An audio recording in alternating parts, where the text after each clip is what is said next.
چرچا کروں سنتوں کا اودوی دا چند نالے عرشاں دا تارا قسم خدا دی مینوں سب نالوں پیارا قسم خدا دی میں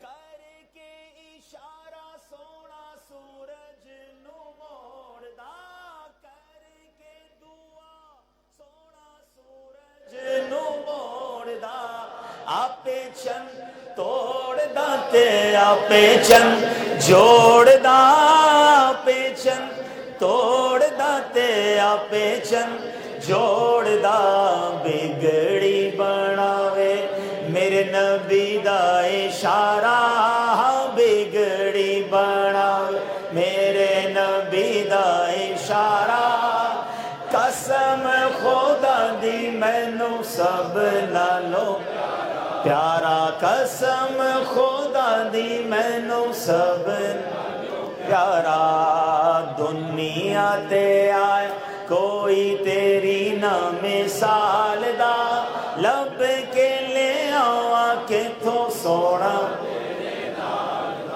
آپ دی تعریف وچ سارا ہی قرآن ہے آپ دی تعریف وچ سارا ہی قرآن ہے آپ دی تعریف وچ سارا قرآن ہے پڑھ کے توے جیڑا مرضی سے پارا پڑھ کے توے جیڑا مرضی سے پارا قسم خدا دی مینوں سب نالوں پیارا قسم خدا دی مینوں سب نالوں پیارا سرکار کی آمد آقا کی آمد حضور کی آمد پرنور کی آمد اول کی آمد آخر کی آمد ظاہر کی آمد یاسین کی آمد طٰہٰ کی آمد آقا کی ولادت مولا کی ولادت ملجا کی ولادت مأوا کی ولادت آقا عطار کی آمد پیارے آقا کے ذکر کی بھی کیا شان ہے ذکر کرتے ہیں تو انرجی آ جاتی ہے جس نبی علیہ السلام کے ذکر کا عالم یہ ہے ان کے دیدار کا عالم کیا ہے ہر کوئی فدا ہے بن دیکھے شاعر کہتے ہیں نا جب حسن تھا ان کا جلوہ نما انوار کا عالم کیا ہوگا ہر کوئی فدا ہے بن دیکھے دیدار کا عالم کیا ہوگا جس وقت تھے خدمت میں ان کی بو بکر و عمر عثمان و علی اس وقت رسول اکرم کے دربار کا عالم کیا ہوگا اللہ اللہ اللہ کریم ہمیں نبی پاک کے ذکر خیر کی اس محفل کی برکت سے دنیا اور آخرت کی برکت عطا فرمائے نبی پاک کی سچی غلامی نصیب فرمائے اور نبی پاک کے دیدار سے بھی مشرف فرمائے الحمدللہ رب العالمین والصلاة والسلام على خاتم النبیین اما بعد فاعوذ باللہ من الشیطان الرجیم بسم اللہ الرحمن الرحیم پڑھیے الصلاة والسلام علیک یا رسول اللہ وعلى آلك وأصحابك يا حبيب الله الصلاة والسلام عليك يا نبي الله وعلى آلك وأصحابك يا نور الله میرے پیارے اسلامی بھائیوں اور مدنی چینل کے ناظرین یورپ کے ملک اسپین میں ہم موجود ہیں اور وہاں بارسلونا کے قریب ایک عظیم الشان اجتماع میلاد جاری ہے بڑی تعداد میں عاشقان رسول نہ صرف بارسلونا بادلونا بلکہ اسپین کے مختلف علاقوں سے سفر کر کے آئے ہیں اور کیا بات ہے میرے آقا علیہ السلام کے میلاد کی کل ہم الحمدللہ جرمنی میں تھے، فرینکفرٹ کی سڑکوں پر، آفن کی سڑکوں پر بڑی تعداد میں عاشقان رسول ہاتھوں میں پرچم لیے نبی پاک کے میلاد کا ذکر کرتے ہوئے، مرحبا یا مصطفیٰ کے نعرے لگاتے ہوئے اسپین کی سڑکوں پر، فرینکفرٹ اور جرمنی کی سڑکوں پر تھے۔ آج بڑی تعداد میں عاشقان رسول اسپین میں جمع ہیں، اور انشاءاللہ کل اٹلی میں بولونیا میں دعوت اسلامی کے تحت ایک عظیم الشان جلوس میلاد اور اجتماع میلاد ہے۔ جس طرف ساری دنیا میں دیکھیے میرے آقا کا چرچا بلند ہو رہا ہے۔ اعلیٰ حضرت لکھتے ہیں نا، عرش پہ تازہ چھیڑ چھاڑ، فرش پہ طرفہ دھوم دھام، عرش پہ تازہ چھیڑ چھاڑ، فرش پہ طرفہ دھوم دھام، کان جدھر لگائی یہ تیری ہی داستان ہے۔ اور سبحان اللہ، اس بار جو ربیع الاول کا ایک رنگ ہے، وہ رنگ ہی بڑا نرالا ہے، اور اس کی وجہ کیا ہے کہ یہ ربیع الاول جو ہے، یہ جو میلاد النبی ہے، یہ نبی پاک علیہ السلام کا 1500واں میلاد النبی ہے، 1500th برتھ ڈے آف رسول پاک علیہ السلام ہے۔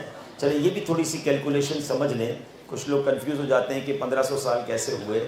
نبی پاک علیہ السلام جو ہمارے کیلنڈر چل رہا ہے، اسلامک کیلنڈر، یہ کون سا ہے؟ 1447، 1447 ہجری اس وقت چل رہا ہے، ٹھیک ہے۔ اچھا، یہ کیلنڈر کب شروع ہوا تھا؟ کہ نبی پاک علیہ السلام جب مکے سے مدینے ہجرت کر کے گئے، اس دن سے لے کر آج تک وہ کیلنڈر چل رہا ہے۔ یعنی یہ کہہ سکتے ہیں کہ پیارے آقا علیہ السلام نے جو مکے سے مدینے ہجرت کی، یہ جو عرصہ ہے اس کو 1447 سال ہو گئے۔ مگر جب نبی پاک نے ہجرت فرمائی تھی، اس وقت پیارے آقا کی جو عمر مبارک تھی وہ 53 سال تھی۔ کیا عمر تھی؟ تو 53 میں 1447 جمع کریں تو کتنے ہوتے ہیں؟ 1500۔ ہاں، یہ کیلکولیشن آنی چاہیے۔ ہم نے 1400واں میلاد نہیں دیکھا، ہم 1600واں میلاد بھی شاید نہ دیکھ سکیں، مگر اللہ خیر سے 12 ربیع الاول عطا فرمائے تو انشاءاللہ ہم وہ خوش نصیب ہوں گے جو پیارے آقا کی ولادت کو 15 صدیاں پوری ہوتے دیکھیں گے انشاءاللہ۔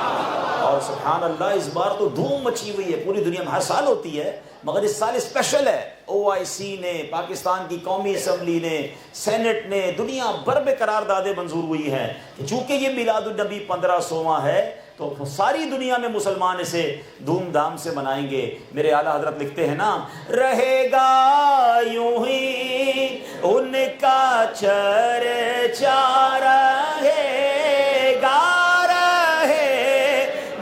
یوں ہی ان کا چرچا، رہے گا پڑے خاک ہو جائیں جل جانے والے، پڑے خاک ہو جائیں۔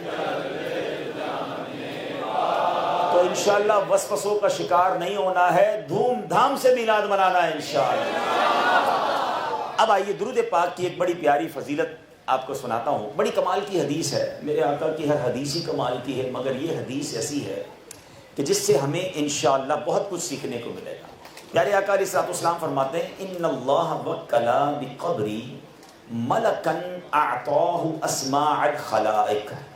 آقا فرماتے ہیں کہ بے شک اللہ کریم نے میری قبر پر ایک فرشتہ مقرر فرمایا ہے جس کو تمام مخلوق کی آوازیں سننے کی طاقت عطا فرمائی ہے۔ اس کے پاس کیا اسپیشلٹی ہے، ایبلٹی ہے کہ وہ تمام مخلوق کی، صرف انسانوں کی نہیں، ساری مخلوق کی آوازوں کو سن سکتا ہے۔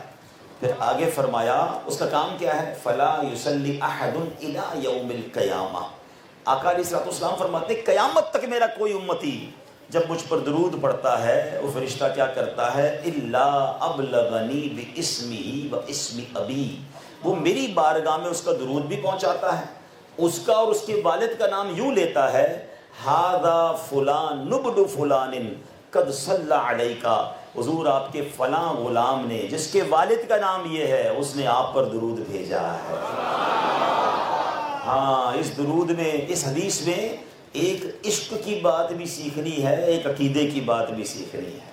ہاں، پہلے تو عشق والی بات عرض کر دیتا ہوں۔ عاشقان مصطفیٰ بیٹھے ہیں، مجھے بتائیں دنیا میں جس سے آپ کو بڑا پیار ہو، جس کے لیے آپ کے دل میں بڑی رسپیکٹ ہو، اور آپ کو کوئی آ کر بتائے کہ آپ کا ذکر وہاں ہو رہا تھا، آپ کی بات ان کے پاس ہو رہی تھی، کتنی خوشی ہوتی ہے۔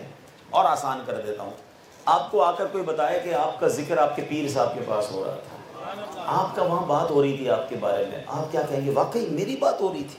اچھا بتاؤ نا کیا بات ہو رہی تھی، ذرا دوبارہ بتاؤ، ایک بار سن کے پھر بھی جی نہیں بھرتا، ذرا دوبارہ بتائیں نا کیا بات ہوئی، کیا پیر صاحب نے کیا فرمایا، اچھا کیا بات ہوئی ہے، جس کے بارے میں بھی، یہ صرف پیر صاحب کی بات نہیں کر رہا ہوں، کسی بھی شخصیت سے آپ کو جو پیار ہو، ادب ہو، رسپیکٹ کا رشتہ ہو، آپ کا ذکر وہاں ہوگا، آپ کو خوشی ہوگی، آپ کو اچھا لگے گا۔ ایسا ہی ہے نا؟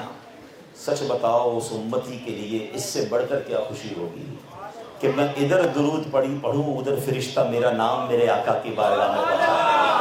اچھا صرف میرا نہیں، میرے والد کا نام بھی پہنچ جائے، حضور فلاں بن فلاں بارسلونا میں رہنے والا، اسپین میں رہنے والا آپ کا غلام ہے، حضور اس نے آپ پر درود بھیجا ہے۔ اور کمال دیکھو، ایک بار نہیں، میں 100 بار درود پڑھوں، فرشتہ 100 بار میرا نام دربار رسالت میں پیش کرے گا۔ مبارک ہو انہیں جو سینکڑوں بار، ہزاروں بار درود پڑھتے ہیں۔ ارے آپ کے وارے نیارے ہیں کہ آپ کا نام بار بار دربار رسالت میں پیش کیا جاتا ہے۔ اور ایک بات اور یاد رکھیے گا، دنیا کا بھی دستور ہے، کوئی فقیر، کوئی مسکین کسی سخی کے دروازے پر بار بار جائے نا، آپ کے پاس بھی کوئی بندہ بار بار آئے کہ میری مدد کر دو، میرا مسئلہ حل کر دو، بندہ کہتا ہے یار یہ بار بار آ رہا ہے، اب تو اس کا مسئلہ حل کرنا پڑے گا۔ اللہ اکبر، جب فرشتہ روزانہ میرا نام میرے آقا کی بارگاہ میں لے گا، کبھی تو میرے آقا فرمائیں گے نا، چلو میرا امتی روز ہمیں یاد کرتا ہے، آج اس کی بگڑی بنا دیتے ہیں، آج اس کا کام کر دیتے ہیں۔ اور یاد رکھیے گا، بہت سارے لوگ ملتے ہیں، میں یورپ کے سفر پر ہوں، بلکہ دنیا میں جہاں بھی جائیں مشکلات ہیں، پریشانیاں ہیں، ڈیفیکلٹیز ہیں۔ اس وقت آپ ایک اور تکلیف سے بھی گزر رہے ہوں گے، مجھے اندازہ ہے کہ یورپ میں بڑی تعداد میں لوگ پاکستان کے صوبہ پنجاب سے، گجرات سائڈ سے، اور اس طرف اس وقت جو سیلاب کی کیفیت ہے، آپ کو اپنے گاؤں سے، اپنے علاقوں سے خبریں آ رہی ہوں گی۔ آپ کو یہ بھی بتاتا چلوں کہ دعوت اسلامی والے جہاں میلاد مصطفیٰ کی دھوم مچا رہے ہیں، وہاں الحمدللہ امیر اہل سنت نے تمام دعوت اسلامی والوں کو یہ بھی پیغام دیا ہے کہ میلاد بھی منانا ہے، تھیلیسیمیا کے مریض بچوں کو خون دے کر بھی میلاد منانا ہے، سیلاب زدگان کے پاس جا کر انہیں کھانا کھلا کر بھی میلاد منانا ہے، ان کی خیر خواہی کر کر بھی میلاد منانا ہے۔ بلکہ ابھی تھوڑی دیر پہلے ہم مدنی مذاکرہ سن رہے تھے، آپ نے فرمایا کہ اپنے قافلے جو ربیع الاول میں نکالنے ہیں نا، وہ قافلے بھی سیلاب زدگان کے ایریا میں لے جاؤ اور ادھر جا کر ان سیلاب زدگان کی مدد بھی کریں اور ان کے ساتھ عید کا دن گزاریں۔ تو یہ ہے آپ کی دعوت اسلامی۔ لوگ کہتے ہیں نا جناب یہ لائٹنگ کیوں کرتے ہو، پرچم کیوں لگاتے ہو، کسی غریب کی مدد کر دو۔ ارے یہی عاشقان رسول ہیں جو اربوں روپے کی امداد کے ذریعے غریبوں کی مدد بھی کرتے ہیں، اپنا خون دے کر مریضوں کی مدد بھی کرتے ہیں، اور آقا کا میلاد بھی مناتے ہیں۔ تو میلاد بھی منائیں گے اور انشاءاللہ مسلمانوں کی مدد بھی کریں گے۔ تو اب ان خبروں میں، ان پریشانیوں میں انسان ڈیفیکلٹی میں رہتا ہے، کوئی کہتا ہے میں بیمار، گھر میں کوئی بیمار، کاروباری مشکل، ڈاکیومنٹ نہیں بن رہے، بڑے ایشوز ہیں۔ تو بعض اوقات کچھ لوگ ملتے کہتے ہیں حضرت کوئی کام سیدھا نہیں ہو رہا، بڑی قسمت میں تکلیفیں ہیں، ایسا لگتا ہے الجھ سی گئی ہے زندگی۔ تو سیدی اعلیٰ حضرت پتہ ہے کیا بتاتے ہیں؟ کہتے ہیں اگر زندگی ساری الجھ گئی ہے نا تو ایک طریقہ ہے، سب سلجھ جائے گا۔ وہ کیسے؟ وہ کہتے ہیں قسمت میں لاکھ پیچ ہوں، 100 بل 1000 کج۔ کہتے ہیں بہت سارے کج ہیں نا، گتھیاں ہیں، قسمت میں لاکھ پیچ ہوں، 100 بل 1000 کج، آقا یہ ساری گتھی ایک تیری سیدھی نظر کی ہے۔ تو اے درود پڑھنے والوں، جب بار بار دربار رسالت میں نام جائے گا، ایک بار توجہ ہو گئی نا پیارے آقا کی، ساری قسمت کی گتھیاں سلجھ جانی ہے، ساری مشکلیں حل ہو جانی ہیں۔ تو درود پاک کی کثرت کرنی ہے انشاءاللہ۔ اور یہ مہینہ تو خاص درود پاک پڑھنے کا ہے نا۔ چلیں بیان کے شروع میں ایک نیت بھی کر لیتے ہیں کہ پیارے آقا کو تحفہ بھی تو دینا ہے نا۔ جب بھی کسی پیارے کا برتھ ڈے ہوتا ہے تو تحفہ دیتے ہیں نا۔ یہ تو 1500واں برتھ ڈے ہے، کوئی اسپیشل گفٹ ہونے چاہیے نا۔ تو پہلا تحفہ یہ تیار کرتے ہیں، تھوڑے دن ہی رہ گئے ہیں کہ انشاءاللہ 12 ربیع الاول تک ہم روزانہ 1200 بار درود پاک پڑھیں گے انشاءاللہ۔ تھوڑا اور گڑ ڈال لیں، 1500 بار پڑھ لیں، 1500واں میلاد ہے۔ الصلاۃ والسلام علیک یا رسول اللہ، بڑا مختصر درود پاک، صلی اللہ تعالی علی محمد صلی اللہ علیہ وسلم۔ میرا خیال ہے 1 گھنٹے میں 1500 درود پاک ہو جائیں گے۔ اگر پڑھنا چاہیں تو اللہ کرے کہ یہ تحفہ بھی ہم پیش کریں اور 1500 بار میرا نام آقا کی بارگاہ میں لیا جائے گا۔ یہ سوچ لو آپ، اب آپ کی مرضی ہے کتنی بار پہنچانی عرضی۔ اچھا یہ تو ہو گئی عشق والی بات. اس حدیث سے ایک بات تو یہ سیکھنے کو. اب عقیدے کی بات, بڑی کنفیوژن دور ہو جائے گی آج انشاءاللہ. وہ کیا ہے؟ کیا فرمایا نبی پاک نے کہ میری قبر پر ایک فرشتہ مقرر ہے جس کو کیا اتھارٹی, کیا ایبلٹی حاصل ہے کہ ساری مخلوق کی آوازیں سن لیتا ہے. فرشتے کی سماعت کا عالم سمجھ رہے ہو؟ میں اسپین میں بیٹھ کر درود پڑھوں فرشتہ میری آواز کو سن لے گا. میں افریقہ میں بیٹھ کر درود پڑھوں فرشتہ میری آواز سنے گا. میں پاکستان میں بیٹھ کے درود پڑھوں فرشتہ آواز سنے گا. اور سنو, صرف سنے گا نہیں, پہچان بھی لے گا درود کس نے پڑھا ہے. اور صرف مجھے نہیں پہچانے گا, وہ میرے والد کے نام کو بھی پہچان لے گا. اب مجھے بتاؤ, دربان مصطفیٰ کی سماعت کا عالم یہ ہے, دربان مصطفیٰ کے علم کا عالم یہ ہے, تو مصطفیٰ کریم کی سماعت کا عالم کیا ہوگا؟ جو ہم پڑھتے ہیں نا صلاۃ السلام میں شعر, دور و نزدیک کے سننے والے وہ کان, کان لعل کرامت پہ لاکھوں سلام. ارے یہ عقیدہ تو حدیث سے ثابت ہے کہ جب نبی پاک کی قبر منور پر موجود فرشتے کو یہ کمال حاصل ہے, تو میرے آقا تو فرشتوں کے بھی آقا ہے, وہ رسولوں کے بھی آقا ہیں. جبریل امین تمام فرشتوں کے سردار ہیں, مگر جبریل امین بھی دربار مصطفیٰ میں خادم ہیں. تو یہ شان ہے میرے آقا کی. تو الحمدللہ جو یہ ہمارا عقیدہ ہے کہ نبی پاک ہماری سنتے ہیں, وہ اس حدیث پاک سے ثابت ہے. اللہ ہمیں کثرت سے درود پاک پڑھنے کی توفیق عطا فرمائے. آئیے مل کر ایک بار پھر درود پاک پڑھ لیں. صلو علی الحبیب صلی اللہ تعالی علی محمد صلی اللہ علیہ وسلم. آج اس حبیب پاک علیہ الصلوۃ والسلام کا ہم ذکر کرنے جمع ہوئے ہیں جو وجہ تخلیق کائنات ہے. نبی پاک ہی از دا ریزن آف دا اول کریشن. اللہ کا فرماتا ہے نبی پاک کی بارگاہ میں جو اللہ کی بارگاہ میں نبی پاک کا مرتبہ ہے نا, جو سٹیٹس ہے, ذرا سمجھو. اللہ فرماتا ہے وما, اے محبوب اگر میں تمہیں نہ بناتا, لولا کلما خلقت الدنیا, اے محبوب اگر میں تجھے نہ بناتا تو یہ دنیا ہی نہ بناتا, یہ کائنات ہی نہ بناتا. یہ اعلیٰ حضرت امام اہل سنت ویسے نہیں لکھتے کہ زمین و زمان تمہارے لیے, مکین و مکان چنین و چنا تمہارے لیے, بنے دو جہاں دہن میں زبان تمہارے لیے, بدن میں ہے جان تمہارے لیے, ہم آئے یہاں تمہارے لیے, اٹھے بھی وہاں تمہارے لیے. تو نبی پاک ریزن ہے اس کائنات کے بننے کا. اچھا اب دنیا کا دستور کیا ہے؟ جیسا ایونٹ ہو, جیسا پروگرام ہو, ویسا اعلان ہوتا ہے. مثال کے طور پہ آپ نے ماشاءاللہ اتنا بڑا اجتماع کرنا ہے, ہو سکتا ہے پچھلے کئی دنوں سے آپ اس کا اعلان کر رہے ہوں گے, میسج چلا رہے ہوں گے, اس کے پوسٹر بنائے گئے ہوں گے, ہیں ٹھیک ہے نا. جتنا بڑا ایونٹ کرنا ہوتا ہے اتنی تیاری. لیکن اگر یہی اجتماع اسپین والوں نے کسی اسٹیڈیم میں کرنا ہوتا اور 50,000 لوگ جمع کرنے ہوتے, تو پھر 1 مہینہ پہلے سے اعلان شروع ہو جاتا نا, اور زیادہ تیاری ہوتی, اور زیادہ اعلانات ہوتے. جتنا بڑا ایونٹ ہوتا ہے ویسی بڑی اناؤنسمنٹ ہوتی ہے. اب نبی پاک علیہ الصلوۃ والسلام کی آمد کا وقت آ رہا تھا. میرے آقا نے اس دنیا کو ظلمت اور جہالت سے نکال کر نورانی کرنا تھا, ایسی قوم میں آنا تھا جس قوم کی تقدیر کو بدلنا تھا. تو اب اس نے آنا تھا جس کی وجہ سے کائنات بنائی گئی ہے. اعلان کیسا ہونا چاہیے, اناؤنسمنٹ کیسا ہونا چاہیے. تو نبی پاک کی ولادت سے پہلے کے کچھ واقعات میں نے آپ کو سنانے ہیں. آپ کو میں 1500 سال پہلے لے جانا چاہتا ہوں. اللہ اکبر. اب ایسی عظیم ہستی نے آنا ہے تو دیکھو قدرت کی طرف سے اعلان کیسے ہوئے. نبی پاک کی آمد سے 55 دن پہلے. کتنے دن پہلے؟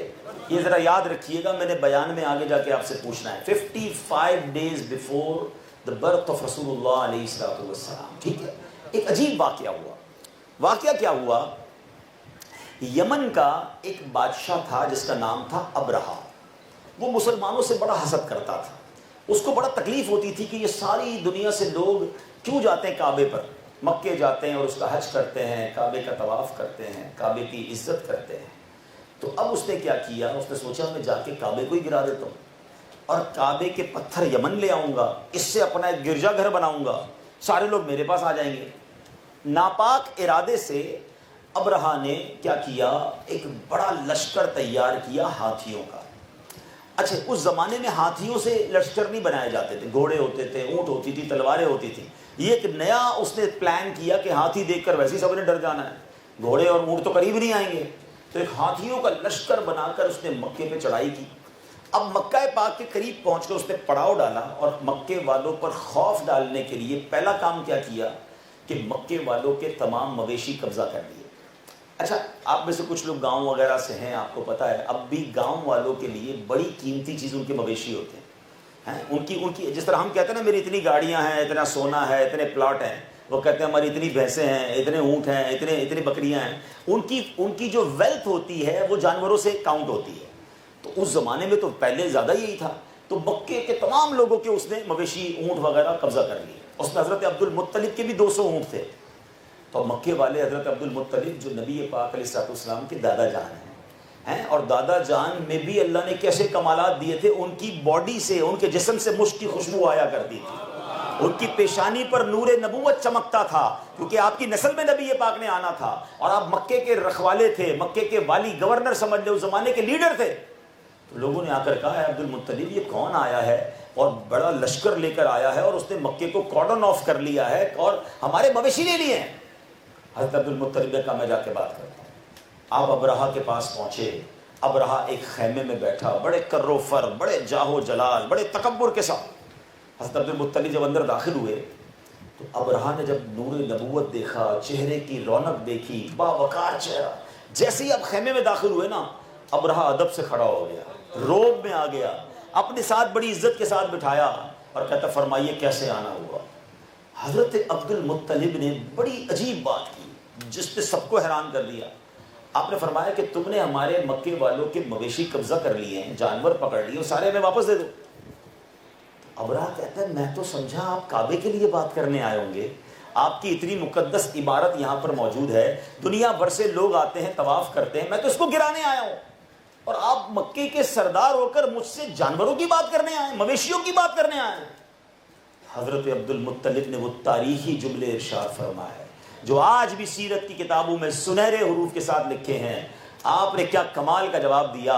آپ فرماتے ابرہا جانور کے مالک ہم ہیں, ہمارے جانور ہمیں واپس لوٹا دو. کعبہ میرا گھر نہیں ہے, جس کا گھر کعبہ ہے اس کی حفاظت وہ کرنا جانتا ہے, اس کی حفاظت اسی نے کرنی ہے. ہم انسان ہیں, ہم جانور کے مالک ہیں, ہمارے جانور واپس کر دو. ابرہا نے کہا لگایا, تکبر کے عالم میں کہتا کیسے لوگ ہیں, ان کو اپنی عبادت گاہ کی فکر نہیں, میں نے اگلے چند گھنٹوں میں کعبے کو گرا دینا ہے اور یہ جانوروں کی بات کر رہے ہیں. بہرحال اس نے آرڈر دیا ٹھیک ہے ان کے جانور واپس کرو. حضرت عبد المطلب نے ایک اور نرالا کام کیا, مکے کے باسیوں کے پاس آئے, مکے کے رہنے والوں کے پاس آئے, سب کو ان کے جانور دیے, کہا جاؤ جانور لے کر پہاڑوں پہ چڑھ جاؤ. اللہ اکبر. جنہوں نے 80s اور 90s میں مکہ دیکھا ہے انہیں یاد ہوگا کہ مکے کے گرد بڑے بڑے, کعبے کے گرد بڑے بڑے پہاڑ ہوتے تھے, پھر یہ پہاڑ توڑ کر ہوٹلیں وغیرہ بنائی گئیں. مگر امیجن کریں ابھی تو میرے آقا دنیا میں تشریف بھی نہیں لائے, 1500 سال پرانی میں بات کر رہا ہوں. کعبے کے آس پاس صرف پہاڑ ہی ہیں, صرف کعبہ درمیان میں ہے. سارے مکے والے پہاڑ پر چڑھ گئے, اپنے مویشی بھی لے گئے. جب سب چلے گئے نا تو حضرت عبد المطلب اکیلے کعبے کی دیوار پر آتے ہیں, دروازہ کعبہ کو پکڑتے ہیں اور آنسو بہاتے ہوئے گریہ وزاری کے ساتھ اللہ کی بارگاہ میں دعا کرتے ہیں, اے اللہ ہر بندہ اپنے گھر کی حفاظت کرتا ہے, آج تو نے اپنے گھر کی حفاظت کرنی ہے. ان بے ایمان لوگوں کو بتانا ہے کہ تیری قدرت کا نظارہ کیا ہے. اے اللہ آج ایمان والوں کو تو نے سرخرو کرنا ہے. آپ روتے رہے, دعا کرتے رہے اور اس کے بعد آپ بھی پہاڑوں پہ چلے گئے. اللہ اکبر. یہ دنیا میں شاید پہلا اور آخری اٹیک تھا کہ اٹیک کرنے والے تو موجود ہیں, ڈیفینڈ کرنے والا کوئی نہیں ہے, روکنے والا کوئی نہیں ہے, پورا شہر خالی ہے. جناب جو کرنا ہے اس کو وہ کر سکتا تھا. اللہ اکبر. اب ابرہا نے کیا کیا, جب صبح ہوتی ہے اپنے لشکر کو حکم دیتا ہے کہ اب کعبے پر چڑھائی کرنی ہے. جس ہاتھی پر خود ابرہا سوار تھا وہ کھڑا ہی نہیں ہوتا تھا, کھڑا کرتے کعبے کی طرف چلاتے تھے, وہ ایک قدم نہ اٹھاتا, اپوزٹ سائڈ چلاتے وہ چلنا شروع کر دیتا. ابھی اسی کشمکش میں ہیں کہ یہ ہاتھی چل کیوں نہیں رہے. اور اب اللہ نے ان ہاتھی والوں پر کیا بھیجا, کون سا عذاب بھیجا. اب ذرا دنیا کا دستور سمجھیے گا. پچھلے دنوں ہم سب نے ایک جنگ ایکسپیرینس کی ہے اور اس جنگ میں ہم سمجھے کہ جہاز کا مقابلہ جہاز کرتا ہے, میزائل کا مقابلہ میزائل کرتا ہے, ٹینک کا مقابلہ ٹینک کرتا ہے. جیسا دشمن کا ہتھیار ہوتا ہے ویسا جواب دینا پڑتا ہے۔ اللہ اکبر، سامنے ہاتھی تھے، اس کے مقابلے کے لیے کوئی بڑی چیز بھیجنی چاہیے تھی، کوئی بڑا مقابلہ کرنا چاہیے تھا۔ اللہ اکبر، مگر میرے رب نے اپنی قدرت کا نظارہ کیسے دکھایا کہ ان کو تہس نہس، ان کو برباد کرنے کے لیے میرے رب نے ابابیل جیسے پرندے روانہ کیے۔ ابابیل کتنا پرندہ ہوتا ہے؟ مٹھی میں آ جاتا ہے، بالکل چھوٹا سا چڑیا جتنا۔ اب بتاؤ جو اتنا سا پرندہ ہوگا اس کے پنجوں پہ پتھر کتنا بڑا ہوگا، چھوٹے چھوٹے کنکر ہیں۔ مگر اللہ اکبر، ہو سکتا ہے اس وقت کسی نے سوچا ہو کہ یہ چھوٹے پرندے، یہ چھوٹے کنکر، یہ ہاتھی کا کیا بگاڑیں گے، مگر انہیں معلوم نہ تھا کہ یہ عذاب الہی کے کنکر ہیں۔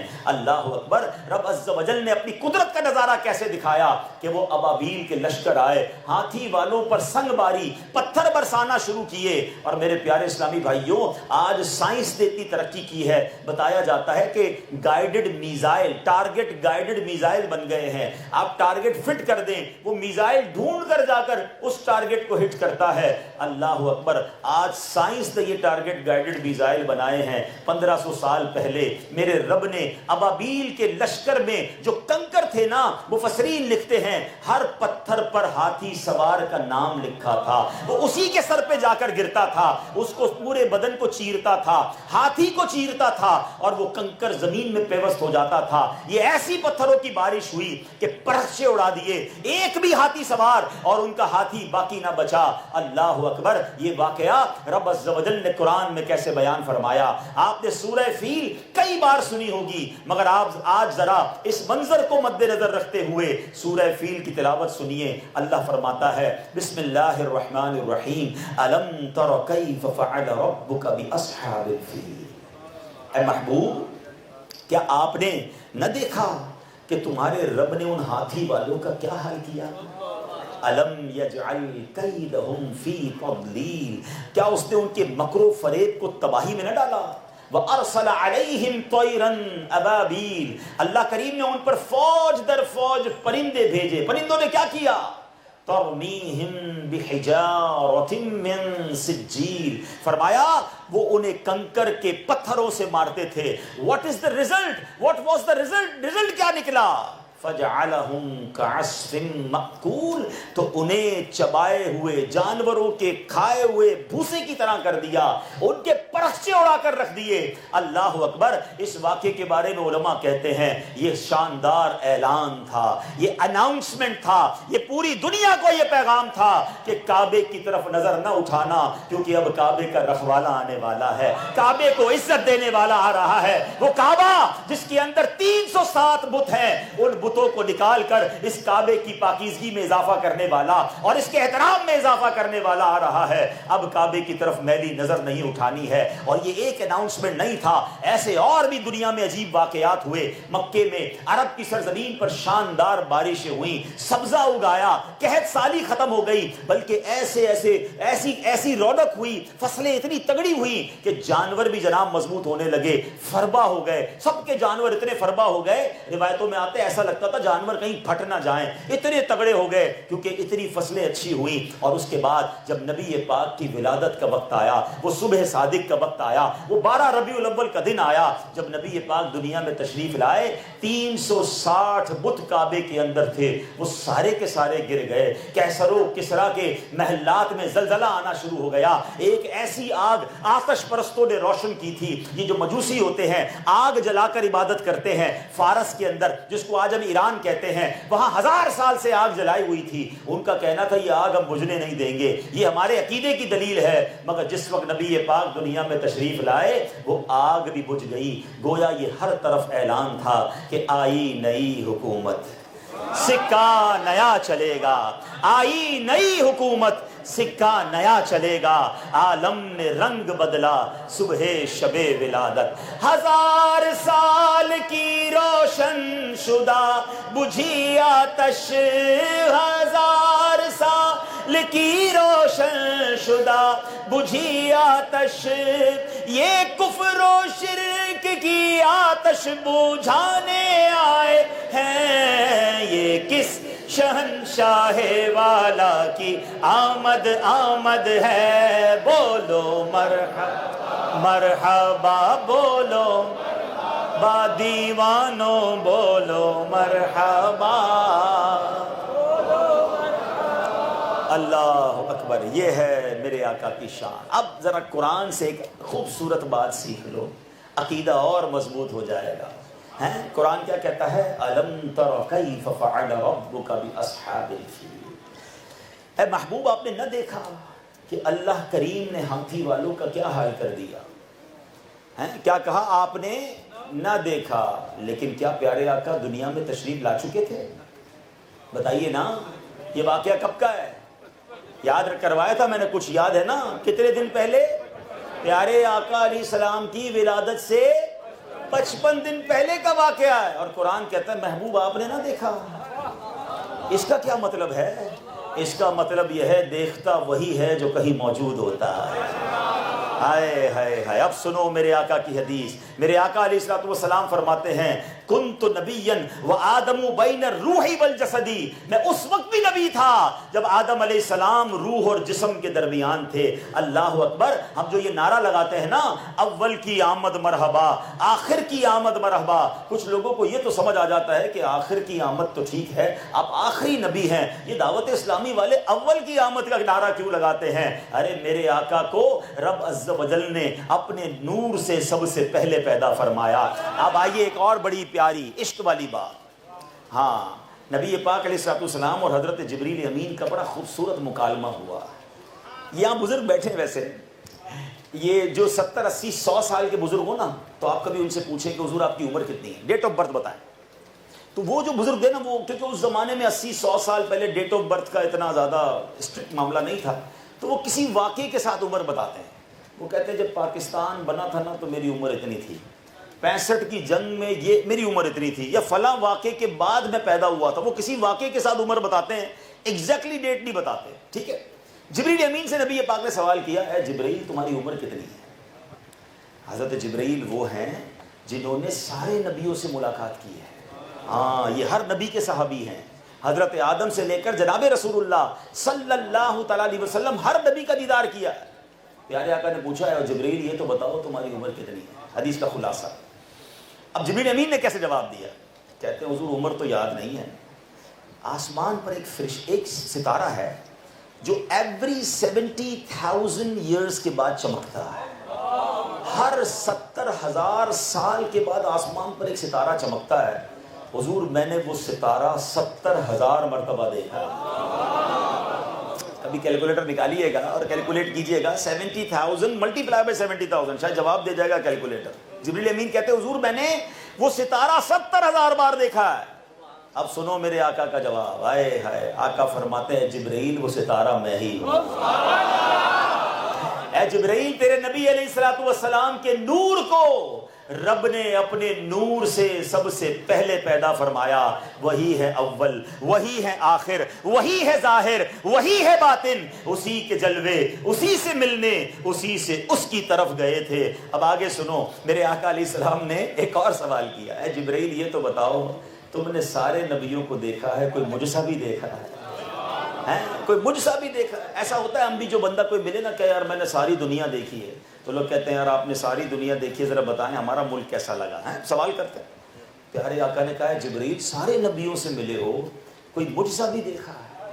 ہائے ہائے. سنو جبریل امین نے کیا جواب دیا. بلکہ جبریل امین نے جو جواب دیا نا, اس جواب کو میں اعلیٰ حضرت کے ایک شعر میں آپ کو سمجھاتا ہوں. جبریل امین کہتے ہیں یہی بولے سدرا والے. سدرا والے سے مراد حضرت جبریل کہاں رہتے ہیں؟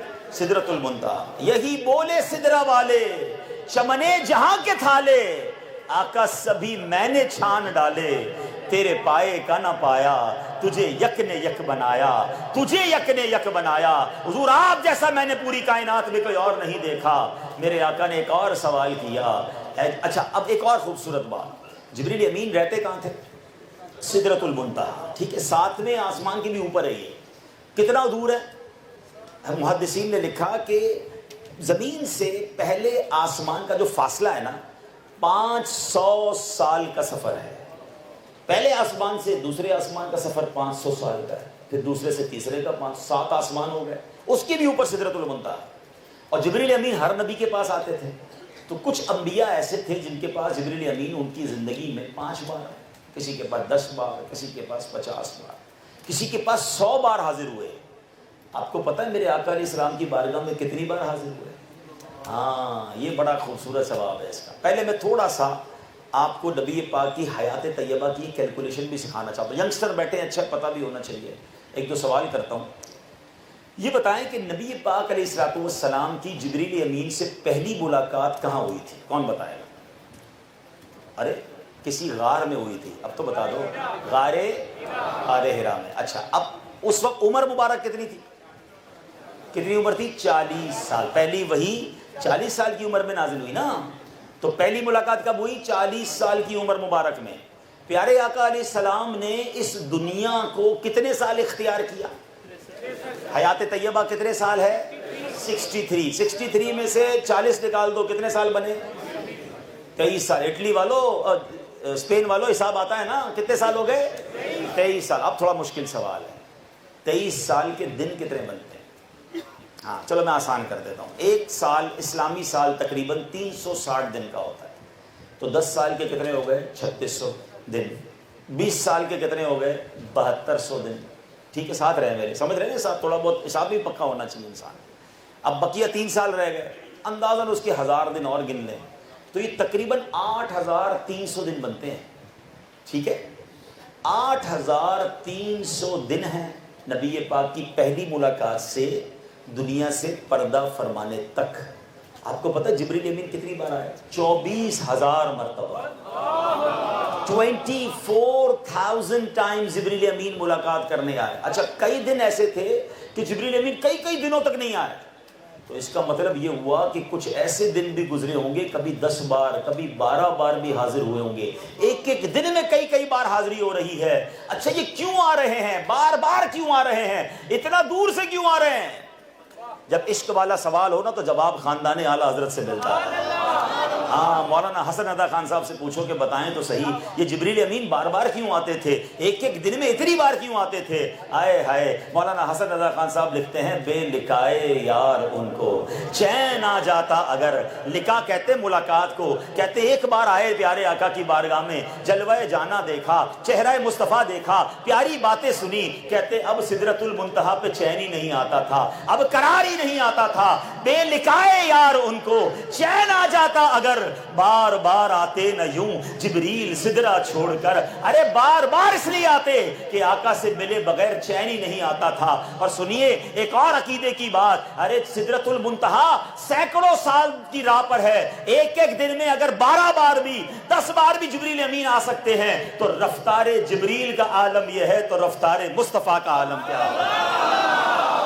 میرے آقا کی شان کا عالم کیا ہوگا؟ وہ کیوں نہ اپنے غلاموں کی مدد فرمائیں؟ تو یہ بات بھی سمجھنی ہے۔ تو بہرحال عشق کی باتیں بھی ہو رہی ہیں، میرے آقا کا ذکر بھی ہو رہا ہے، قرآن کا واقعہ بھی ہم سن رہے ہیں، اور ایمان بھی تازہ ہو رہا ہے۔ اب ذرا آگے چلتے ہیں، میرے آقا کی ولادت ہوتی ہے۔ اب علماء نے ایک اور بڑی پیاری بات بیان کی، وہ یہ کہ نبی پاک کی جو ولادت ہے یہ صبح صادق کے وقت کیوں ہوئی؟ بھئی یا تو رات میں ولادت یا دن میں ولادت ہوتی، یہ ایسا وقت؟ تو سبحان اللہ، عشق والا جواب کیا ہے کہ نبی پاک تو رحمت للعالمین ہے نا۔ اگر رات میں ولادت ہوتی تو رات کہتی میں افضل ہوں، دن میں ولادت ہوتی دن کہتا ہمارا مرتبہ بڑا ہے۔ میرے آقا نے دونوں کو نوازنا تھا، رات جا رہی ہے، دن آ رہا ہے، اور مصطفیٰ کریم کی ولادت ہو رہی ہے۔ پھر ایک اور سوال ہوتا ہے جناب، یہ نبی پاک کی ولادت پیر والے دن کیوں ہوئی؟ افضل دن تو جمعے کا ہے، جمعے کو سید الایام کہا گیا۔ کئی نبیوں کی ولادت جمعے کا دن ہوئی، کئی نبیوں کی ولادت 10 محرم کو ہوئی ہے، اور نبی پاک کی ولادت پیر کو، اور وہ بھی ربیع الاول کے مہینے میں، جس کا نام ہی کوئی نہیں، جس کا کوئی مرتبہ ہی نہیں تھا، جس کو جانتا ہی کوئی نہیں تھا۔ بھائی رمضان، محرم ہے، بڑے بڑے مہینے موجود تھے، اور پیارے آقا کی ولادت ایک نارمل مہینے میں نارمل دن کیوں ہوئی؟ دس از اے بگ کوسچن۔ آپ اللہ کے حبیب ہیں تو اللہ اپنے حبیب کی ولادت جمعے کے دن فرماتا، 10 محرم کو کسی مبارک دن ہوتی۔ وائی ربیع الاول؟ Why the day of Monday? آئے ہائے، سنو، کہتے ہیں علماء کی ضرورت کیوں ہے؟ کیسا پیارا جواب دیتے علماء کرام، فرماتے ہیں اس کی وجہ یہ ہے کہ اگر نبی پاک کی ولادت بھی 10 محرم کو ہوتی تو آج ہم کہتے ہیں نا اس نبی کی ولادت 10 محرم کو ہوئی ہے، فلاں فلاں واقعہ ہوا ہے، تو اسی لسٹ میں ہم یہ بھی نام لیتے کہ پیارے آقا کی ولادت بھی ہوئی ہے۔ جمعے کا دن ہوتا تو کوئی کہتا چلو آج جمعے کا مبارک دن ہے، جناب نماز بھی پڑھوں گا، عبادت بھی کروں گا، نبی پاک کی آج ولادت کا دن بھی ہے۔ نہیں، میرے رب کو گوارا نہیں کہ میرے حبیب علیہ السلام کا ذکر جو ہے وہ سیکنڈری ہو، وہ آپشنل ہو، کسی اور چیز کے ساتھ ہو۔ ارے جس دن کو کوئی جانتا نہ تھا، میرے محبوب پیر والے دن پیدا ہوئے، عاشقوں کے لیے پیر کا دن ہی عید کا دن بن گیا۔ آج بھی جائیں مدینہ منورہ میں، پیر کا دن ہوتا ہے، مسجد نبوی میں دسترخوان بچتے ہیں، لوگ روزہ رکھتے ہیں۔ ارے خود نبی پاک علیہ السلام ہر پیر کو روزہ رکھتے۔ لوگ کہتے حضور آپ پیر کو کیوں روزہ رکھتے ہیں؟ فرمایا پیر کا دن میری ولادت کا دن ہے۔ ارے ان بدبختوں کو جا کر جواب دو جو کہتے میلاد کیوں مناتے ہو؟ میرے آقا ہر پیر کو روزہ رکھ کر اپنا میلاد منایا کرتے تھے۔ اچھا اور آگے چلو، ربیع الاول کیوں؟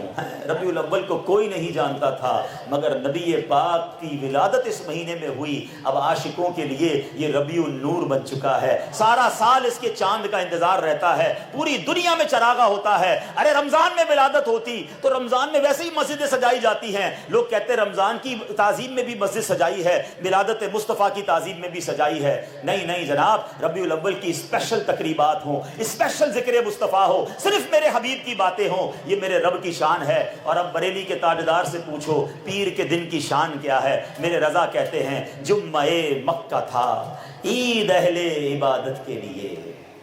جمعہ مکہ، مکے کا دن ہو، جمعہ ہو اور بندہ مکے میں ہو تو اس کے تو وارے نیارے ہو جاتے ہیں نا، کیونکہ جمعے مکے کی ایک نیکی 1,00,000 نیکی کے برابر، اور جمعے کی ایک نیکی 70 نیکیوں کے برابر، 70 لاکھ نیکیاں ہو جائیں۔ جو بندہ جمعے کے دن مکے میں پہنچ جائے اور عبادت گزار ہے، اس کے لیے تو عید کا دن ہے، لاٹری نکل آئی اس کی۔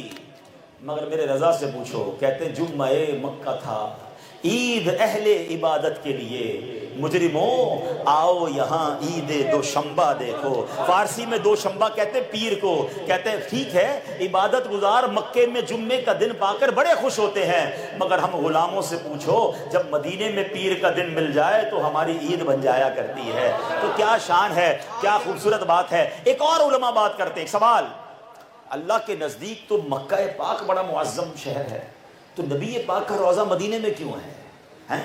کعبہ یہاں پر ہے، صفا مروہ یہاں پر ہے، حج یہاں پر ہے، تو جناب یہی نبی پاک کا روضہ ہوتا۔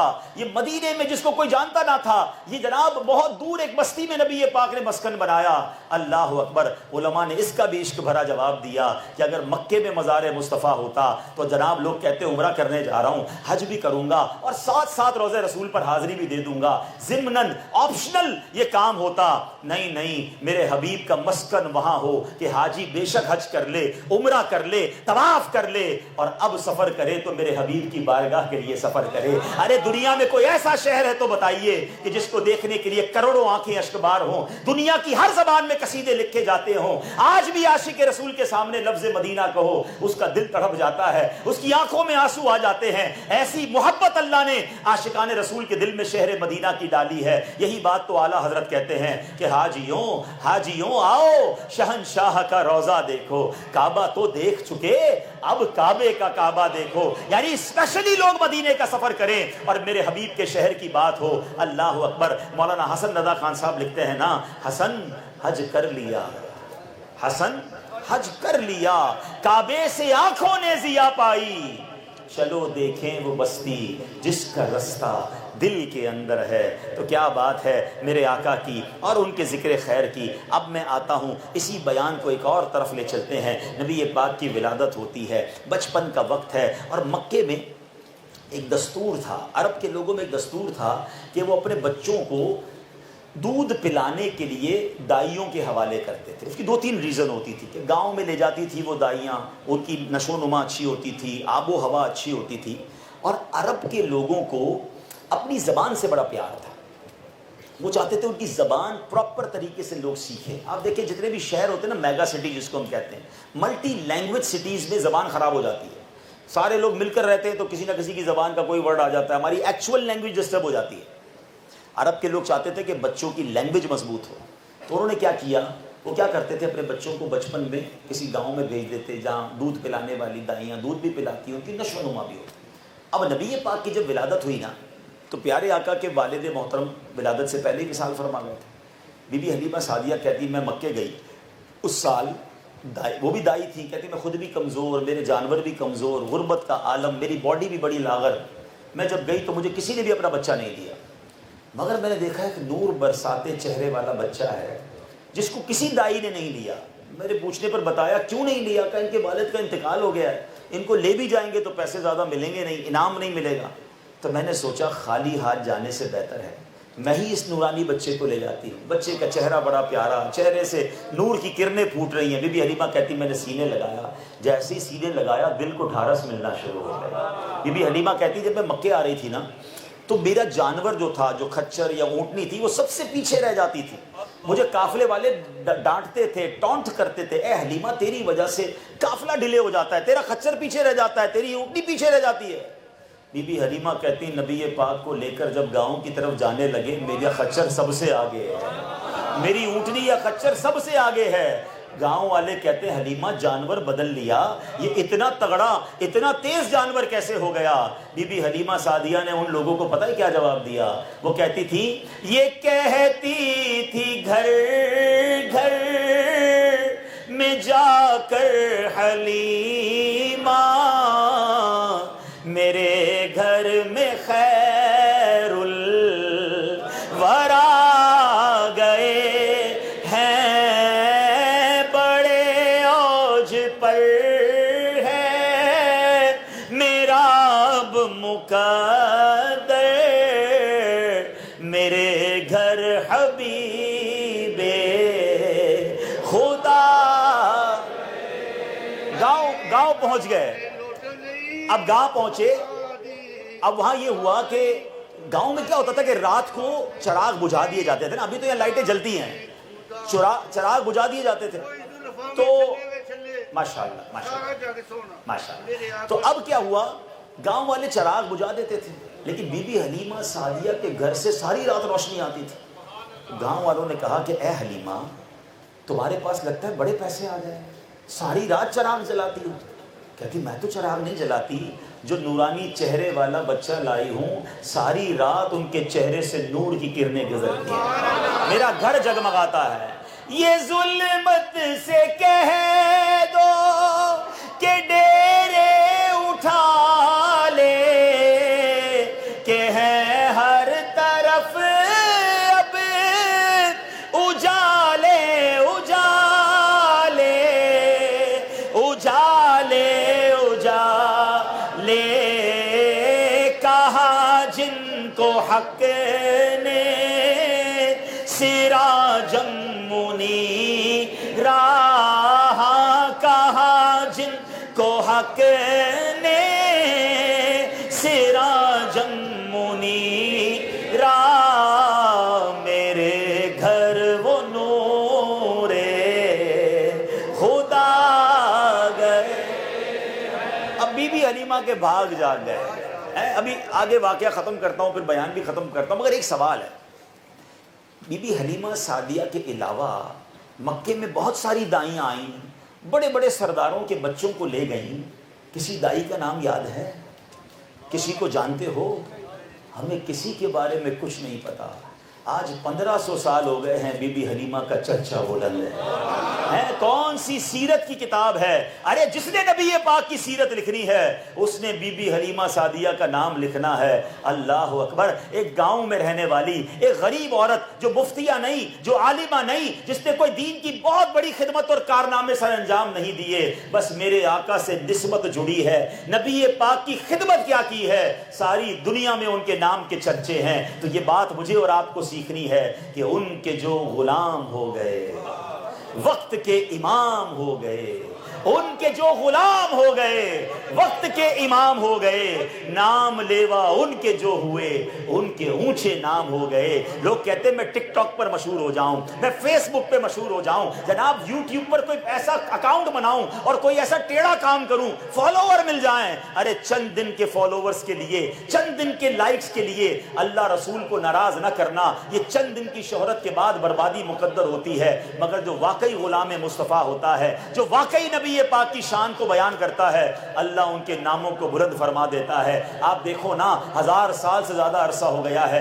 آج بھی داتا گنج بخش کے چرچے بلند ہیں، آج بھی خواجہ غریب نواز کو چاہنے والے موجود ہیں، ارے آج بھی بابا فرید کے چاہنے والے دنیا بھر میں موجود ہیں۔ یہ کیوں ہے؟ کیونکہ ان سب نے غلامی اختیار کی ہے مصطفیٰ کریم کی، انہوں نے نام لیا ہے میرے آقا علیہ السلام کا۔ بلکہ آپ اس زمانے کو چھوڑیں، آج بھی دیکھیں جو علماء یا نعت خواں میرے آقا کی شان بیان کرتے ہیں، اللہ نے ساری دنیا میں ان کو عزت دی ہے۔ تو اگر واقعی سچی غلامی اختیار کر لیں تو نام لیوا ان کے جو ہوئے، ان کے اونچے نام ہو گئے۔ اب بی بی حلیمہ سعدیہ کے گھر میں ایک عجیب واقعہ ہوا یہ کہ بی بی حلیمہ سعدیہ کے بچے جانور چرانے جاتے تھے۔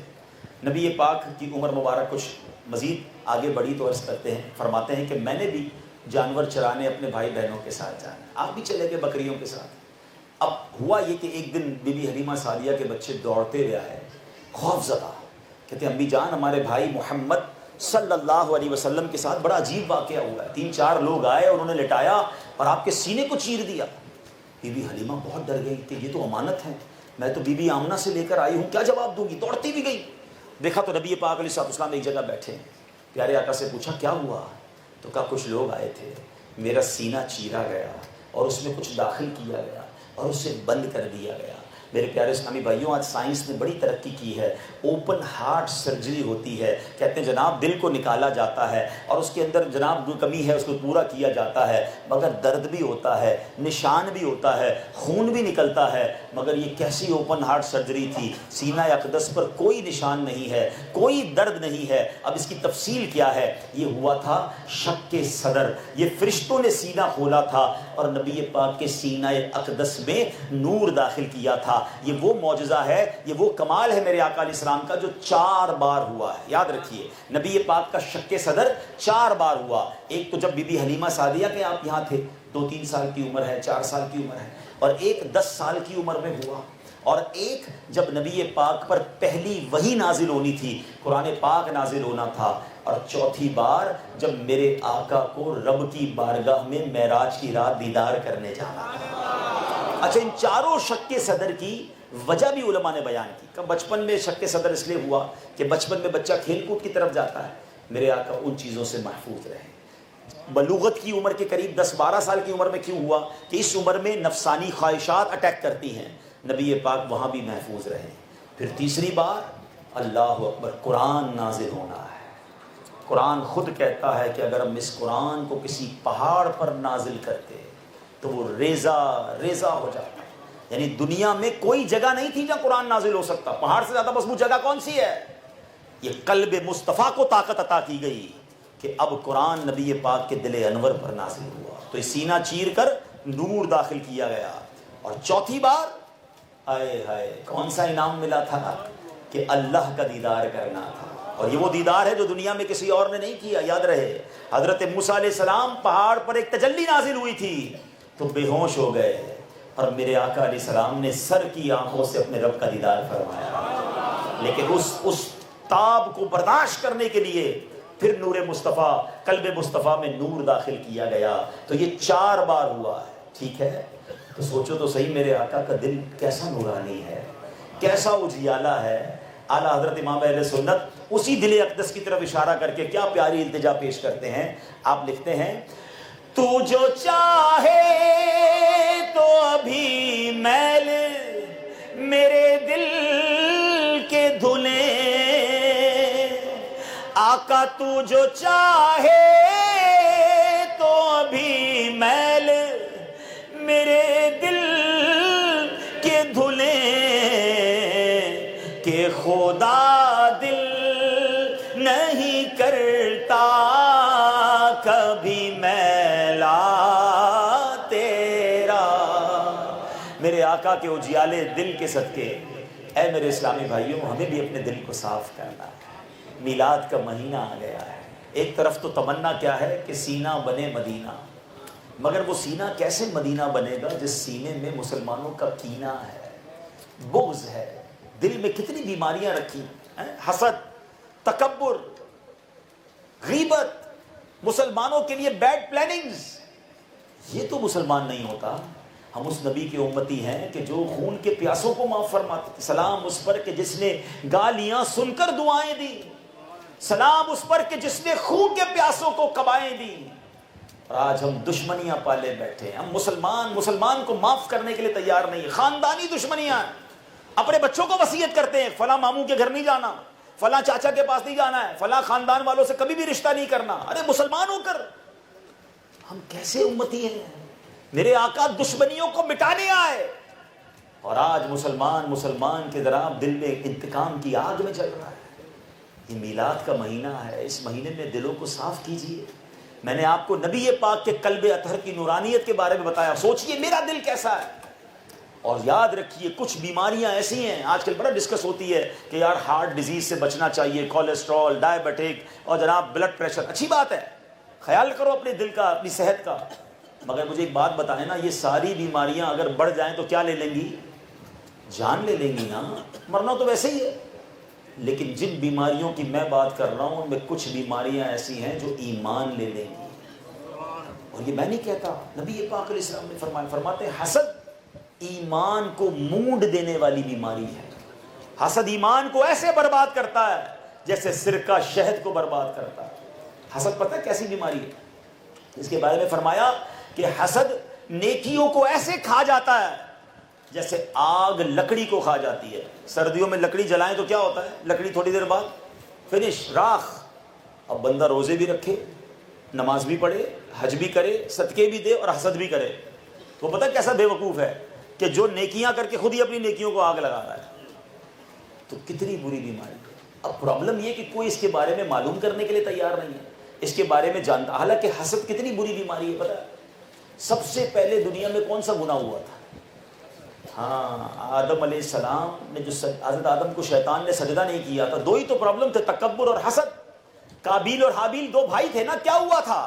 حسد۔ یعنی یہ سوچو، یہ ایسی بیماری ہے جو بھائی کو بھائی سے شیطان کروا دیتا ہے، بہن کو بہن سے کروا دیتا ہے، دوست کو دوست سے کروا دیتا ہے، اور بندے کو پتہ بھی نہیں چلتا، اور اس کی نیکیاں برباد، اس کا سکون برباد۔ یہ حسد اتنی خطرناک بیماری ہے، آخرت کا عذاب تو اپنی جگہ، دنیا کا سکون بھی چلا جاتا ہے۔ حسد ایکچولی پتہ ہے کیوں بہت برا عمل ہے، اللہ کو کیوں اتنا ناپسند ہے؟ ایکچولی حسد اللہ پر اعتراض ہے، ہاں رب کی تقسیم پر اعتراض ہے، آرگیومنٹ اللہ سے ہے۔ میں آسان لفظوں میں سمجھاتا ہوں، سب مل کر کہیے، مجھے جواب دیں گے، دولت دینے والا کون ہے؟ زور سے جواب دے، دولت دینے والا کون ہے؟ شہرت دینے والا کون ہے؟ خوبصورت بنانے والا کون ہے؟ اچھی آواز دینے والا کون ہے؟ اولاد دینے والا کون ہے؟ کسی ملک میں ترقی مل جائے ترقی دینے والا کون ہے؟ جو سب دینے والا اللہ ہے، تو اعتراض کس بات پر ہے؟ اللہ پر اعتراض ہے، اے اللہ اس کو دیا مجھے کیوں نہیں دیا؟ What is the definition of حسد؟ چلے آج تھوڑا سا میں اگلے 5 منٹ میں اس بات کو کمپلیٹ کرتا ہوں، توجہ چاہوں گا۔ حسد کی تعریف کیا ہے؟ حسد کہتے ہیں کسی بندے کو کوئی نعمت ملے اور بندہ یہ چاہے اس کی چھن کر مجھے مل جائے، اور اگر مجھے نہ ملے تو اس کی تو برباد ہو جائے۔ یہ حسد ہے۔ کتنا گندا دل ہے اس کا جو کسی مسلمان کی بربادی سوچ رہا ہے۔ اور یاد رکھو، یہ ایمان کو برباد کرنے والی، اعمال کو برباد کرنے والی بیماری ہے۔ اچھا، اب جب یہ میں بیان کر رہا ہوں نا، تو شیطان بھی تو اپنا کام کر رہا ہوگا نا۔ شیطان پتہ ہے دماغ میں کیا چیز ڈالتا ہے؟ یہ مولانا صاحب بات تو ٹھیک کر رہے ہیں، مگر میں تو حسد نہیں کرتا، میں تو کسی سے حسد نہیں کرتا۔ بندہ اپنے آپ کو فوراً سائڈ پہ کر لیتا ہے، نہیں ایسے سائڈ پہ نہیں ہونے دوں گا۔ آج میں آپ کو کہتے ہیں نا، اگر جب تک میرا بلڈ ٹیسٹ نہ ہو پتہ نہیں چلے گا شوگر ہے کہ نہیں، کولیسٹرول ہے کہ نہیں، تو آج میں آپ سب کو ایک مدنی ٹیسٹ دے کر جا رہا ہوں۔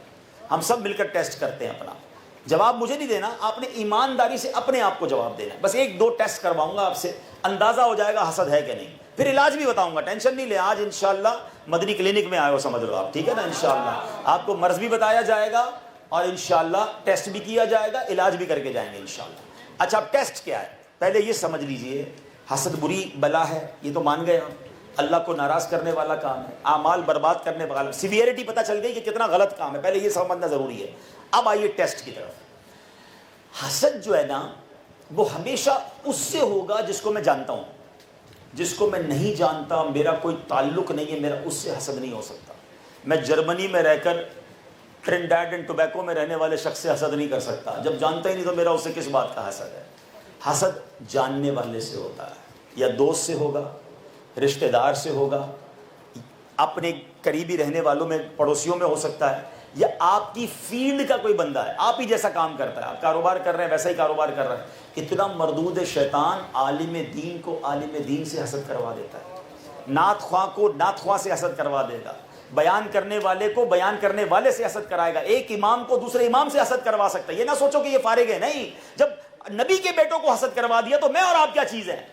پہلے یہ سمجھو کہ میں بچ جاؤں گا اور میں حسد پروف ہوں، ایسا نہیں۔ We have to check over self, سب کو اپنے آپ کو چیک کرنا ہے۔ تو پہلے یہ دیکھنا ہے، اب میرا ٹیسٹ ہے، سوال ہے، جواب آپ نے اپنے آپ کو دینا ہے، کسی اور کو نہیں دینا۔ سوال نمبر 1، زندگی میں کوئی ایسا ہے، دوستوں میں، رشتہ داروں میں، پڑوسیوں میں، قریب کے کام کاج کرنے والوں میں کوئی ایسا ہے آپ کے کہ جب بھی اس کو ترقی ملتی ہے آپ کو تکلیف ہوتی ہے؟ اچھا، اور پیسے کما لیے، نئی گاڑی لے لی، نیا گھر لے لیا، اور مشہور ہو گیا، فلاں ملک کا ویزا بھی مل گیا، جیسے جیسے اس کو کوئی نعمت ملتی ہے درد ہوتا ہے، اگر برا لگ رہا ہے تو یہی تو حسد ہے۔ دوسرا سوال، کوئی ایسا ہے کہ جب آپ کے سامنے کوئی اس کی بات کرے، اس کی تعریف کرے، یار وہ بندہ بڑا اچھا ہے، یار بڑا کمال کا ہے، بہت اچھا کاروبار کرتا ہے، بڑی عزت ہو گئی اس کی، بڑا مشہور ہے، محلے میں بڑی عزت ہے، بندہ کہتا ہے اس کی بات چھوڑو نا یار، کوئی اور بات کرو، اس کی تعریف بری لگتی ہے، ہم موضوع چینج کرنا چاہتے ہیں، ہم کہتے ہیں اس کی بات مت کرو۔ تو اگر کسی کی تعریف پہ تکلیف ہو رہی ہے، یہی تو حسد ہے۔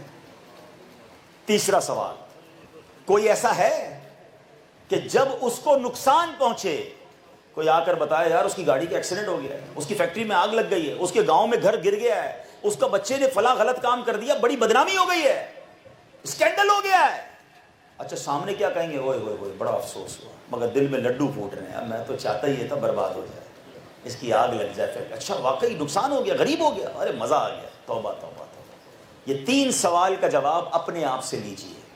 If there is somebody، کوئی ہے ایسا جس کے نقصان میں خوشی ہوتی ہے، تمنا ہوتی ہے اس کے نقصان میں، یا اس کی تعریف یا اس کی ترقی میں پرابلم ہوتی ہے، تو سمجھ لو حسد آ گیا ہے، بیماری آ گئی ہے۔ جب تک اوریجنلی بیماری پہچانو گے نہیں، علاج نہیں ہوگا۔ میں علاج بتا رہا ہوں نا آپ کو، انشاءاللہ پہلے آپ کو میں نے ٹیسٹ بتا دیا، اب علاج بھی انشاءاللہ عرض کرتا ہوں۔ سب سے پہلا علاج، پہلے تو یہ سمجھ لو کہ جس کو حسد ہوا ہے نا اس کو علاج کرنا ہے، جس سے حسد ہوا اس کا پرابلم نہیں، اس بیچارے کا کیا قصور ہے، پرابلم مجھے ہے، مجھے علاج کرنا ضروری ہے، کیونکہ میرا سکون۔ اچھا، حسد وہ بیماری ہے جو دنیا میں بھی سکون برباد کر دیتی، بندہ اسی کے بارے میں سوچ ہی جاتا ہے، وہ ترقی پا رہا ہے، مجھے تکلیف ہو رہی ہے، رات کو نیند نہیں آ رہی، ہمیں کہتے ہیں کچھ لوگ آ کے یار نیند نہیں آتی، بہت سوچتا رہتا ہوں، تو جس کو سکون کی نیند نہ آئے نا، سمجھ لو کسی سے حسد ہو گیا ہے، کسی کے بارے میں تم نے بدگمانی پال لی ہے، وہ ترقی کرتا جائے گا، تم جلتے جاؤ گے، کیونکہ کسی کو یاد رکھیے گا، میں کتنا ہی حسد کسی سے کیوں نہ کر لوں، بلکہ سارا اسپین مل کر کسی کو گرانے کی کوشش کرے نا، اگر اللہ نے اس کے مقدر میں عزت لکھی ہے اس کو کوئی گرا نہیں سکتا۔ ساری دنیا مل کر کسی کو اٹھانے کی کوشش کرے، اللہ نے اس کے مقدر میں ذلت لکھی ہے، اسے کوئی اٹھا نہیں سکتا۔ وَتُعِزُّ مَن تَشَاءُ وَتُذِلُّ مَن تَشَاءُ بِيَدِكَ الْخَيْرُ، ارے اللہ نے اس کا عروج لکھا ہے، ہم کچھ بھی کرے اسے نیچے نہیں کر سکتے، تو حسد کیوں کرنا ہے؟ راضی رہو دوسروں کی خوشی میں، یہ اتنی بری بلا ہے۔ کوئی دوست کہے نا یار نئی گاڑی لی ہے، ذرا آؤ دیکھو تو صحیح، اس کی گاڑی میں بیٹھ کر آئس کریم بھی کھا لیں گے اور گاڑی سے اتر کر کہیں گے سود کے پیسوں سے گاڑی لی ہوگی۔ کوئی بندہ کہے یار میں نے نیا گھر لیا، آؤ تو صحیح بریانی کھلاؤں گا، گھر گئے بریانی بھی کھائی، اس کو تو بڑی تعریف کی، یار بڑا شاندار گھر بنایا ہے، باہر نکل کے کیا کہتے ہیں 2 نمبر کے پیسوں سے گھر بنایا۔ ارے اس کو ترقی مل رہی ہے، تمہیں پرابلم ہو رہی ہے۔ ارے خوش ہونا سیکھو، اپنے دل کو کہو کہ کتنا برا ہے میرا دل کہ کوئی ترقی کر رہا ہے، مجھے کیوں پرابلم ہے۔ پہلے میں آپ کو شرعی علاج بتا دیتا ہوں، پھر ایک لاجیکل علاج، پھر اپنی بات ختم کرتا ہوں۔ شرعی علاج کیا ہے؟ یہ تمام بیماریوں کے لیے، تکبر کے لیے بھی ہے، حسد کے لیے بھی ہے، غیبت کے لیے بھی ہے، بغض کے، جو بھی دل کی بیماری ہے نا، گناہوں کی بیماری ہے، اس کا پہلا علاج پتہ ہے کیا ہے؟ وہ دعا ہے۔ الدعاء سلاح المومن، بندہ دعا کرے اے اللہ ربیع الاول آ گیا ہے، اس مبارک مہینے کے صدقے میرے دل کو حسد سے پاک کر، تکبر سے پاک کر دے، مسلمانوں کے کینے سے پاک کر دے، اے اللہ دشمنیوں سے پاک کر دے، غیبتوں سے پاک کر دے، مجھے مسلمانوں کے لیے اچھا بنا دے۔ دعا کرو نا، اللہ دیکھیں میں کمزور ہوں، میرا رب چاہے تو سب صاف ہو جائے گا نا۔ تو پہلا علاج دعا ہے۔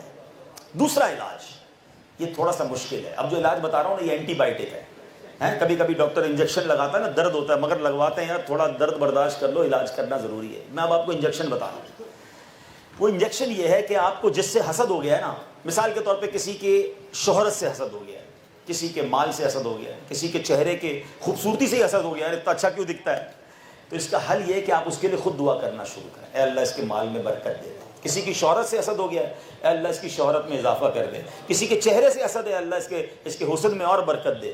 اب آپ کہیں گے مولانا صاحب بندہ اتنا برا لگ رہا ہے، اس کے لیے دعا کروں؟ دعا تو بہت درد ہوگا مجھے۔ ہاں درد ہوگا، اس کا مطلب اندر پرابلم ہے، جبھی تو درد ہو رہا ہے۔ جب آپ دعا کریں گے نا، شروع میں تکلیف ہوگی آپ کو، کرتے رہیں، تھوڑے عرصے بعد آ کر کوئی بتائے گا نا یار اللہ نے اس کے اور ترقی دے دی، تو آپ کہیں گے ہو نہیں، میں بھی تو دعا کرتا ہوں اس کے لیے، تو تکبر نکل جائے گا۔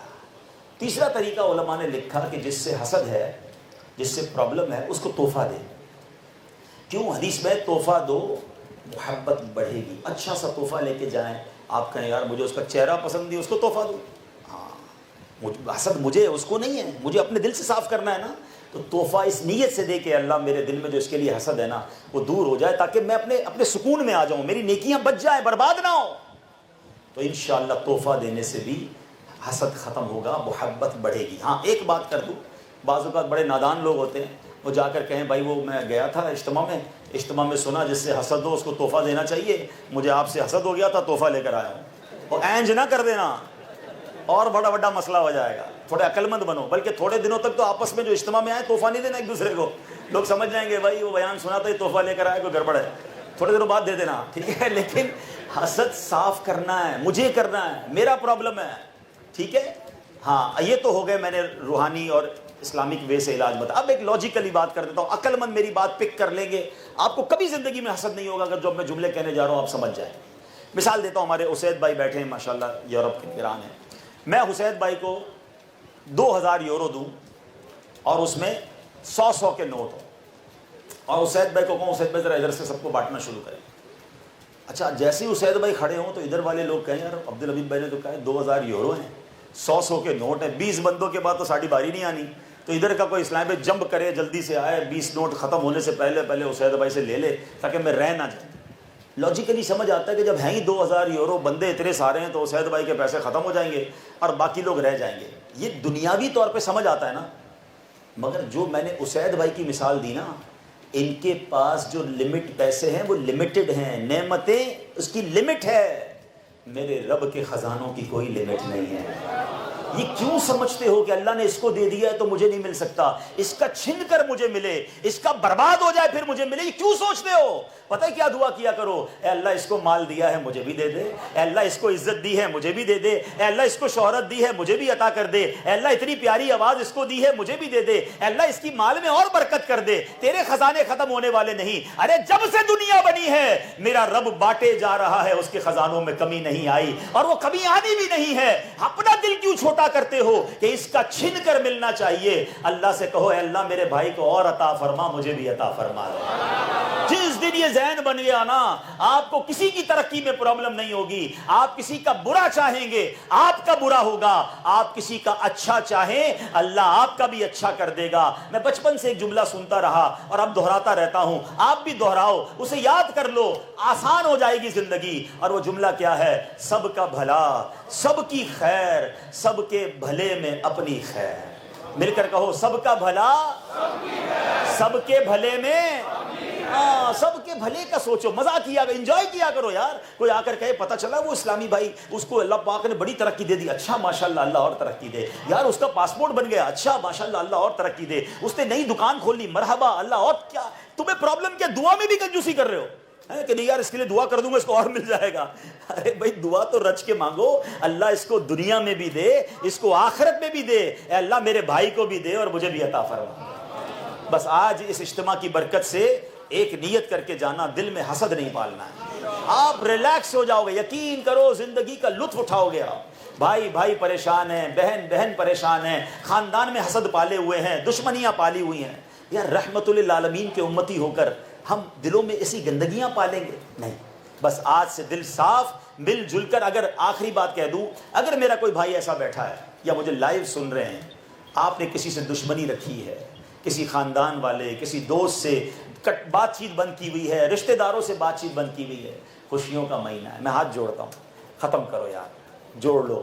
ہم زندگی میں جوڑنے آئے ہیں، توڑنے نہیں آئے. میاں بیوی دور بیٹھے ہیں، دوست دور بیٹھے ہیں، رشتہ دار ایک دوسرے کا منہ نہیں دیکھ رہے. ارے اللہ کی رضا کے لیے آگے بڑھو، معافی مانگ لو. آپ بولیں گے عبدالحبیب بھائی میں کیوں معافی مانگوں، غلطی تو اس کی تھی. کوئی بات نہیں. ہماری میمنی کا جملہ بڑا پیارا ہے، جو نمیوں وہ اللہ کے گمیوں، جو جھک جاتا ہے وہ اللہ کو پسند آ جاتا ہے. ارے آپ آگے بڑھ کے معافی مانگ لو کہ بھائی سنا ہے آپ ناراض ہیں، ربیع الاول کا مہینہ ہے، میلاد مصطفیٰ کا مہینہ ہے، بلکہ یہ تو 1500واں میلاد ہے، آؤ ختم کرتے ہیں دشمنی، مجھے معاف کر دو. اگر کوئی غلطی ہو گئی ہے، میں آپ کے گھر چائے پینے آ رہا ہوں یا آپ میرے گھر چائے پینے آ جائیں. اگر وطن میں ہیں اور آپ یہاں رہتے ہیں، فون پہ معافی مانگیں، بس دشمنیاں ختم کریں، اللہ کی رحمت سے پیار بڑھائیں. انشاءاللہ جب یہ محبتیں بڑھیں گی، رشتہ دار خون ایک کر لیجئے. میں تو یاد کرتا ہوں لوگ آ کر کہتے ہیں بیوی ناراض ہو کے گھر چلی گئی ہے، اب کیا کرنا ہے؟ وہ معافی مانگے گی تو میں لاؤں گا، اور بیوی کہتی خود اگر معافی مانگیں گے تو میں جاؤں گی. دونوں ایک دوسرے کو یاد روز کر رہے ہیں لیکن سالوں ہو گئے ایک دوسرے کے پاس نہیں جا رہے.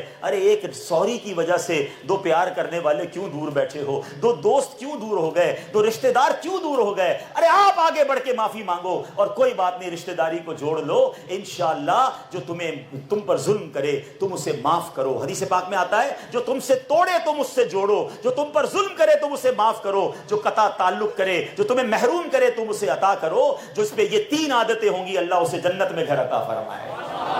آؤ نا ہم مل کر یہ محبت کا پیغام آگے بڑھاتے ہیں، اور یہی دعوت اسلامی کا پیغام ہے کہ عشق رسول میں ہم اپنی زندگی گزاریں اور پھر ساتھ ساتھ ہم محبتوں کا پیغام دیں، دلوں کو حسد سے پاک کریں. اللہ مجھے اور آپ کو دعوت اسلامی کے اس پیارے ماحول پر استقامت نصیب فرمائے.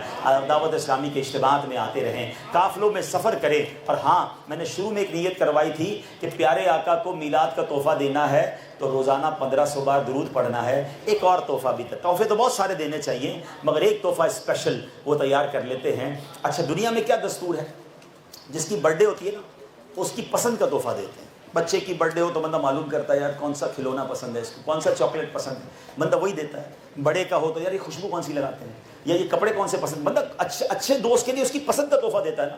تو پیارے آقا کو تحفہ دینا ہے صلی اللہ علیہ وسلم تو ان کی پسند کا دینا چاہیے نا. تو پیارے آقا کو کیا پسند ہے؟ میرے آقا فرماتے ہیں جعلت قرۃ عینی فی الصلاۃ، نماز میں میری آنکھوں کی ٹھنڈک رکھی گئی ہے. تو آؤ نا پیارے آقا کی آنکھوں کو ٹھنڈک پہنچاتے ہیں. اگر کوئی میرا بھائی ایسا ہے جو نماز میں سستی کرتا ہے، ایسا نہ کرو. نبی پاک کا امتی ہو کر میری نماز کیسے قضا ہوتی؟ پکی سچی نیت کرنی ہے. جس کی نیت پکی ہو وہ ہاتھ اٹھائے گا کہ آج کے بعد کوئی نماز قضا نہیں ہوگی. اور ہاں ایک بات آخری، ہم تحفہ دیں گے اپنی حیثیت کے مطابق نا. دنیا میں کیا ہوتا ہے، مسکین فقیر جب بادشاہ کو تحفہ دیتا ہے نا وہ اپنی حیثیت کے مطابق دیتا ہے، اس کے بدلے بادشاہ جو لوٹاتا ہے نا وہ اپنی شان کے مطابق لوٹاتا ہے. تو ہم تو نبی پاک کو اپنی حیثیت کے مطابق دیں گے، پھر نبی پاک کیسے عطا فرمائیں گے؟ ان کی عطائیں کیسی ہیں؟ سنو بریلی کے تاجدار کیا لکھتے ہیں، کہتے ہیں میرے کریم سے گر قطرہ کسی نے مانگا. دنیا میں کسی دوست کو کہیں یار بہت پریشان ہوں 10,000 یورو چاہیے، کہتا 500 دوں گا بھائی. ارے بھائی 10,000 چاہیے، بہت پریشان، اچھا چلو 1000 لے لو. 10,000 مانگو تو 500,000 وہ بھی منتیں کر کے ملتے ہیں. مگر آقا کی عطائیں کیسی ہیں کہ میرے کریم سے گر قطرہ کسی نے مانگا. مانگا کیا؟ قطرہ. ملتا کیا ہے؟ دریا بہا دیے ہیں مدنی نے، دریا بہا دیے ہیں در بے بہا دیے. تو نبی پاک کو نماز کا تحفہ دے کر میلاد منائیں گے، سچ بول کر میلاد منائیں گے. مسلمانوں کا کینہ بغض اور حسد دل سے دور کر کے میلاد منائیں گے، ایک دوسرے سے محبت کا پیغام بڑھا کر میلاد منائیں گے، اور دکھیارے مسلمان دنیا میں جہاں ہیں ان کی مدد کر کے میلاد منائیں گے۔ اللہ ہمیں اس میلاد کی برکت نصیب فرمائے، آمین بجاہ النبی الامین صلی اللہ تعالی علیہ وسلم۔